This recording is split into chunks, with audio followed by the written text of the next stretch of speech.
கரெக்டாக கடலூர் பஸ் ஸ்டாண்டில் 12:30 மணிக்கு வந்தேன். ஒரு பஸ் திருச்சி பஸ் காலியாக இருந்தது. பஸ்ஸில் ஏறி உட்காந்தேன் சார், யாருமே இல்லை.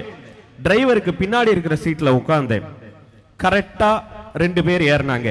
சார் நான் ஒய்ஃபோட வந்திருக்கேன், நீங்கள் கொஞ்சம் பின்னாடி சீட்டில் மாறி உட்காடுறீங்களான்னா மாறி உட்காந்தேன். அதுக்கப்புறம் 10 ஆண்கள் ஏறி பஸ்ஸில் ஆளுக்கு ஒரு சீட்டில் நிம்மதியாக சந்தோஷமாக உட்காந்தாங்க.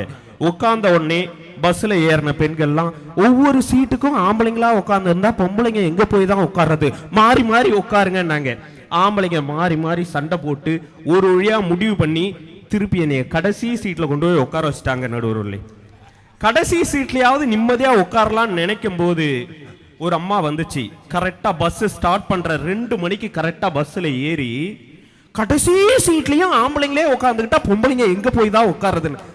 ஏம்மா நான் வேணா பஸ்ஸை விட்டு இறங்கிருதான்னு. அந்த கண்டக்டர் திரும்பி பார்த்தார். லேடிஸ் கேட்குறாங்கல்ல, கொஞ்சம் கூட மனசாட்சியே இல்லாமல் கடைசி சீட்டில் உட்காந்துட்டுறீங்க, எழுந்திரிச்சு போய் அப்படி முன்னாடி உட்காருங்கன்னாரியோ. முன்னாடி தாயா உட்கார்ந்தேன் நான், என்னை கொண்டு வந்து கடைசி சீட்டில் உட்கார வச்சுட்டு. ஆனால் சத்தியமாக சொல்கிறேன் நடுவர்களே, ஒரே ஒரு சீட்டு காலியாக இருந்தது. கண்டக்டர் அட்ஜஸ்ட் பண்ணி உட்கார சொல்லிட்டாரு. உட்கார்ந்தேன். என் பக்கத்தில் ஒருத்தன் வந்து உட்கார்ந்தான். காலையில் 3 மணிங்க வந்து உட்கார்ந்தவன். வாசம்னா வாசம், அப்படி ஒரு வாசம். எப்படிரா காலையில் 3 மணிக்கு உங்களுக்கு கிடைக்குதுன்னு யோசிச்சுட்டே இருக்கும்போது அவன் ரொம்ப நெருங்கி வந்தான். எனக்கு கோவம் வந்துச்சு. சார் பட்டிமன்றத்துக்கு போகிறேன், நடுராத்திரியில் வந்து பஸ் பிடிச்சி உட்காந்துருக்கிறேன், தயவு செஞ்சு கொஞ்சம் தள்ளி உட்காருங்க சார்னு. அவன் என் பக்கத்தில் தள்ளி உட்காந்துட்டான். எனக்கு மூச்சு விடவே முடியல. சார் ஏன் சார் இப்படி தொல்லை பண்ணுறீங்கன்னு. தொல்லை பண்ணக்கூடாதுன்னா என் பொண்டாட்டிக்கு ஒரு ஃபோனை போடுன்னா. டேய், உன் பொண்டாட்டிக்கு காலங்கத்தால் 3 மணிக்கு நான் ஏன் ஃபோனை போடணுன்னு. என் பொண்டாட்டிக்கு இப்போ ஃபோனை போடுவியா மாட்டியான்னா. சரி ரொம்ப டார்ச்சர் பண்ணுறானே அப்படின்னு சொல்லி நம்பரை சொல்லுங்க சார்னு. பொண்டாட்டின்னு போடு தம்பி போவோம்னா. டேய், பொண்டாட்டின்லாம் போட முடியாதுரா, 10 நம்பரை சொல்கிறான்ற. என் புள்ள அவங்க அம்மான்னு போடுறான் போகுது, என் ஃபோனில் பொண்டாட்டின்னு போட்டா போகுது, உன் ஃபோனில் இப்போ பொண்டாட்டின்னு போடுறா போகுதா இல்லையா நான் பார்க்குறேன்னா. சார் டார்ச்சர் பண்ணாதீங்க சார் அப்படின்னு. அவன் இடுப்புல ஒரு குவார்டர் பாட்டில் வச்சிருந்தான். நடுவில் இவங்க சமூக சூழல் யோசிச்சு பாருங்க. அவன் இடுப்புல ஒரு குவார்டர் பாட்டில் வச்சிருந்தான். நானே அதுல ஒரு ஈயை பிடிச்சி போட்டு, பாத்தீங்களா சார் குடிச்சிட்டு இருக்கீங்களே, அந்த குவார்டர் பாட்டில் போட்ட ஈ செத்து போச்சு, இதுல இருந்து உங்களுக்கு என்ன தெரியுதுன்னு. குவார்டர் அடிச்சா வயிற்றுல இருக்க புழு பூச்செல்லாம் செத்துருன்னு தெரியுது தம்பின்னா. அந்த சீட்லயே நான் பாதி செத்துட்டேன். நிம்மதியே இல்லாம டிராவல் பண்ணி பெரம்பலூர் வரைக்கும் அவன் டார்ச்சர்ல உட்காந்து வந்தான். சார் என் வாழ்க்கையில் அப்படி ஒரு கொடுமையை நான் அனுபவிச்சதே இல்லை. பெரம்பலூர் வந்த உடனே ஒரு அம்மா ஏறிச்சு பஸ்ல. ஏறின அந்த அம்மா கிட்ட கண்டக்டர் சொன்னாரு, அந்த தம்பி உட்கார்ந்து இருக்காரு இல்லையா, அவருக்கு பக்கத்துல ஒரு சீட் இருக்கு, நீ போய் உட்காருமான்னாரு பெரம்பலூர்ல. அந்த அம்மா என்னையும் பார்த்துச்சு, என் பக்கத்துல உட்கார்ந்து இருக்க அவனையும் பார்த்துச்சு. 2 குடிகார பசங்க உட்கார்ந்து இருக்கானோ அவனோ பக்கத்துல போய் என்ன உட்கார சொல்றீங்க. சார் சந்தோஷமா நிம்மதியா என்னை வழி அனுப்பின என் வீடு எங்க. ஒரு டிராவல்ல கூட இந்த சமூகத்துல எங்களால நிம்மதியா வர முடியலையே சார். விஜயகுமார் அண்ணன் எவ்வளவு அழகா சொன்னார். சமையல் வீட்டுல ஒழுங்கா சமைக்கிறாங்களா? நான் இந்த மேடையில வச்சு சொல்றேன், திருச்சியிலேயே இறங்கி சத்தியம் பண்ணிடணும், இனிமே நீ வீட்டுக்கே போக கூடாது. திருச்சி பஸ் ஸ்டாண்ட்ல காலங்காத்தால 4 மணிக்கு பூரி போடுவோம், அதையே வாங்கி சாப்பிட்டு, நைட்டுக்கு பரோட்டா போடுவோம், அதையே காலம்புறா சாப்பிட்டுடணும். சார் வீட்டில் தினசரி சமைச்சு போடுற அவங்களுக்கு தான் சார் தெரியும் எவ்வளவு பாசத்தோட சமைக்கிறாங்கன்னு. ஹோட்டல்ல சமைக்கிறவன் அஜனமோட்டோ போட்டு சமைப்பான், வீட்டில் சமைக்கிற தாயும் மனைவியும் தான் சார் அன்பை போட்டு சமைப்பா. இன்னும் அழகா விஜயகுமார் அண்ணன் உங்களுக்கு சொல்லவா. இப்போ கைதட்டினவங்களாம் என்ன நினச்சி கைதட்டினாங்க தெரியுமா? கேட்குறதுக்கு நல்லா தான் இருக்கு, ஆனால் அது மாதிரி வீட்டில் இல்லையா ஐயா அப்படிங்கிற மாதிரி இருக்கு கைதட்டு. விஜயகுமார் அண்ணே, தாயின் சமையலின் ருசியை நீங்க யார்கிட்ட கேட்டு தெரிஞ்சுக்கணும் தெரியுமா? முன்வரிசையில் இருக்கிறவங்க கிட்ட கிடையாது, பின்னாடி உட்கார்ந்து இருக்கிறாங்களே ஹாஸ்டல்ல சாப்பிட்டுட்டு இருக்க மாணவர்கள், அவர்களை கேட்டு பாருங்கள். தாயின் சமையலின் ருசி. காலேஜில் வந்து பஞ்சாயத்து உண்டாக்கிட்டு போயிட்ட நீ.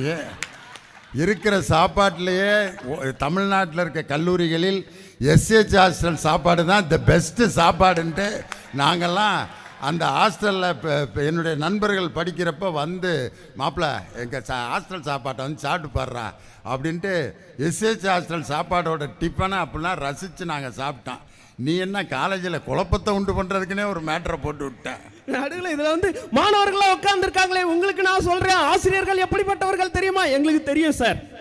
சமூகத்தில் இருக்கின்ற ஆசிரியர்களை பற்றி எங்களுக்கு தெரியும். ஒன்று சார், என்னைக்குமே எங்களை பெத்தெடுத்த வீட்டு சூழல் இருக்கிற எங்களுடைய பெற்றோர்கள், மோன நீ மட்டும் அடங்கல, உன் இன்டர்னல் மார்க்ல கையை வச்சிருவேன்னு எங்க அப்பா அம்மா எப்பவுமே எங்களை மிரட்டினதே கிடையாது சார். யோசிச்சு பேசணும் சார். அதுவும் நடுவரில் பள்ளிக்கூடத்தில் நாங்கள்லாம் வரிசையில் நின்று அடி வாங்கினோம்யா. அடி வாங்குறதுக்கு யாராவது வரிசையில் நிற்போமா? பள்ளிக்கூடத்தில் அடி வாங்குறதுக்கு. அதை விட நாங்கள் ஆளுக்கு 10 காசு போட்டு 3 பெரம்பு வாங்கி வாத்தியார் கொடுப்போம். சொந்த செலவில் சூனியம் வச்சவங்க நாங்கள் தான். எங்களை அடிக்கிற பெரம்பை நாங்களே போய் கடையில் வாங்கி வாத்தியார் கொடுத்தோம். பார்த்தீங்களா? இந்த கொடுமையெல்லாம் நாங்கள் எப்படி அனுபவிச்சோங்கிறீங்க? ஏன் கேட்குறீங்க? நடுவரில் பாக்கெட்டில் எவ்வளோ அமௌண்ட் வச்சுருக்கீங்க? எதுக்கியா என் பொழப்ப இப்படி உலகத்தில் இப்படி அறிமுகப்படுத்திட்டு இருக்க? 100 ரூபா இருக்கு. ஆமாம், ஏன்னா எங்கள் நடுவருக்கு எவ்வளோ அமௌண்ட் அவர் அக்கௌண்ட்டில் இருக்குது அப்படின்றது அவருக்கு தெரியாது. அவர் அக்கௌண்ட்டை மெயின்டைன் பண்ணுறது அவங்க மனைவி, எங்கள் அண்ணி பின்னாடி உட்காந்துருக்காங்களே, அவங்க தான் அவங்க அக்கௌண்ட்டை மெயின்டைன் பண்ணுறாங்க. என் குடும்பத்தோட நிலைமை இப்படி உலகம் முழுவதும் தெரியணுமா?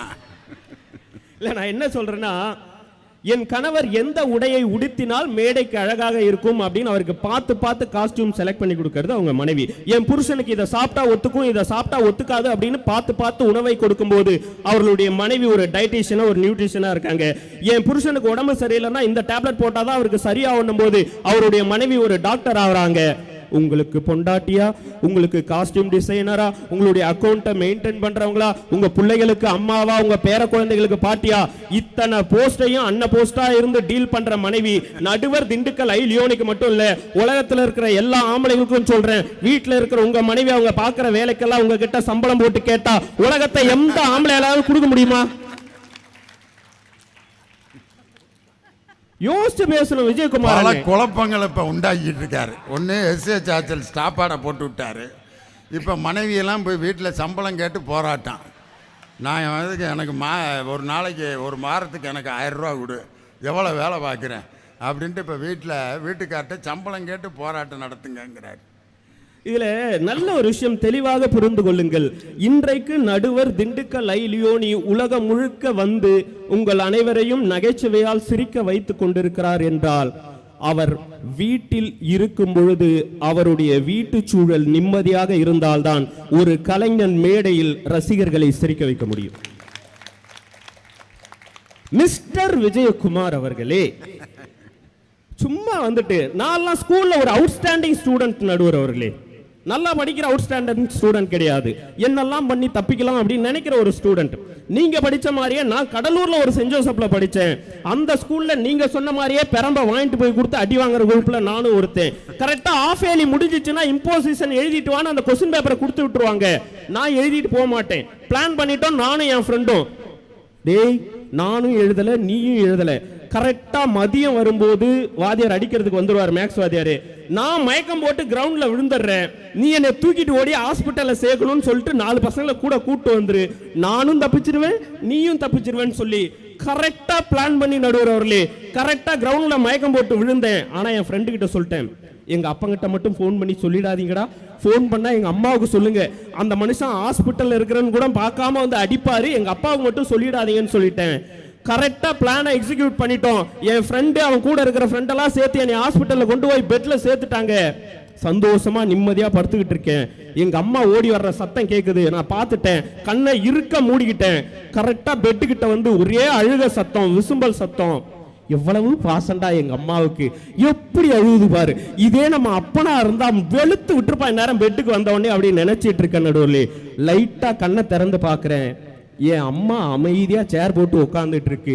என் தலைமாட்டில் நின்று எங்க அப்பா அழுதுகிட்டு இருந்தார். என் புள்ள இது வரைக்கும் இப்படி பெட்ல கடந்து நான் பார்த்ததே கிடையாது அப்படின்னு எங்க அப்பா அழுதுகிட்டு இருந்தாரு. எங்க அப்பா மாத்திரை வாங்குறதுக்காக வெளியில போனாரு. எங்க அம்மா என் தோலை தட்டி, ஏந்திரு உங்க அப்பா போயிட்டாரு, நீ நடிக்கிறேன்னு எனக்கு தெரியும் அப்படின்னு. நீங்க யோசிச்சு பாருங்க, அப்பனாலே கொடுமைக்காரன் அப்படின்னு நம்ம நினைச்சிட்டு இருக்கோம். ஆனா அப்பாக்கள் எப்படிப்பட்டவர்கள்? கண்ணீர் என்றால் என்னவென்று மகனுக்கு தெரியாமலும் தன் கண்ணீர் எப்பொழுதுமே மகனுக்கு தெரியாமலும் வாழ்பவர்கள் தான் தந்தை. அதனால்தான் நாமுத்துக்குமார் அழகா சொன்னார், திருவிழாவின் போதெல்லாம் என் தந்தையின் தோள் மீது அமர்ந்து சாமியை பார்த்திருக்கின்றேன், அப்பொழுதெல்லாம் எனக்கு தெரியவில்லை, ஒரு சாமியின் தோள் மீது ஏறி நின்றுதான் இன்னொரு சாமியை பார்த்தேன் அப்படின்னு சொன்னார். சார், வீட்டு சூழல் எப்பவுமே உங்களை அன்பா பார்த்துக்கும் சார், சாதாரண விஷயம் கிடையாது. நடுவர் அவர்களே, நான் இப்படி சொல்லி நிறைவு செய்கின்றேன். எங்க அம்மா வந்து ஒரு சத்துணவு ஆர்கனைசர், சத்துணவு டீச்சர். அவங்க எப்பவுமே என்ன பண்ணுவாங்க, ஏதாவது ஃபங்க்ஷனுக்கு போனால் என்ன பண்ணுவாங்கன்னா, அந்த ஃபங்க்ஷனில் வச்ச மைசூர் பாக்கு இருக்கு இல்லையா, அந்த மைசூர் பாக்கை எடுத்து இடுப்பில் முடிஞ்சிட்டு வந்துடுவாங்க. பார்க்குறவங்களாம் தெரியும், ஸ்கூலில் போய் வேலை செய்கிற இலையில வச்ச மைசூர் பாக்கை எடுத்து கர்ச்சீப்பில் மடித்து அதை இடுப்பில் சொருகிட்டு போகிறேன், அசிங்கமா இல்லை? இல்லை, என் பிள்ளைக்கு மைசூர் பாக்குன்னா ரொம்ப பிடிக்கும், அவன் ஸ்கூல்லேருந்து வந்தவொடனே அவனுக்கு நான் கொடுப்பேன் அப்படின்னு சொல்லுவாங்க. நீங்கள் யோசிச்சு பாருங்க, என் அம்மாவோடைய இடுப்பில் இருந்த அந்த வேர்வையில நனைஞ்சு அது வரைக்கும் ரெக்டாங்கிள் ஷேப்பில் இருந்த அந்த மைசூர் பாக்கு அவன் வீட்டில் கொண்டு வந்து வைக்கும் போது உருண்டை பிடிச்ச லட்டு மாதிரி இருக்கும். ஆனால் அந்த மைசூர் பாக் இனித்ததை போல இந்த சமூக சூழலில் எந்த மைசூர் பாக்கும் எனக்கு இதுவரைக்கும் இனிச்சதே கிடையாது, தெரியுமா?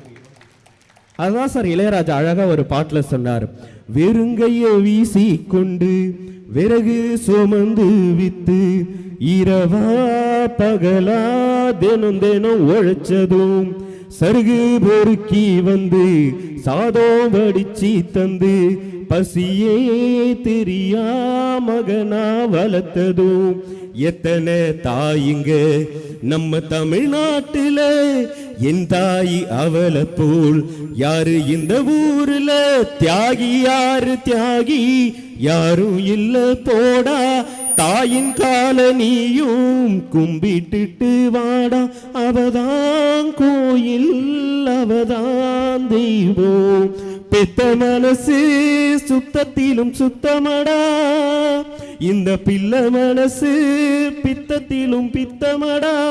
நடுவர் அவர்களே, சமூக சூழலில் பணத்தை சம்பாதிப்பதற்காக நாம் ஓடுகின்றோம், ஒவ்வொரு இடத்திலும் ஒவ்வொரு வேஷம் போடுகின்றோம். நாமாக இருக்கின்ற ஒரே இடம் வீடு மட்டும்தான். அந்த வீடு மட்டும்தான் நம்ம கட்டுப்பாடுல இருக்கு.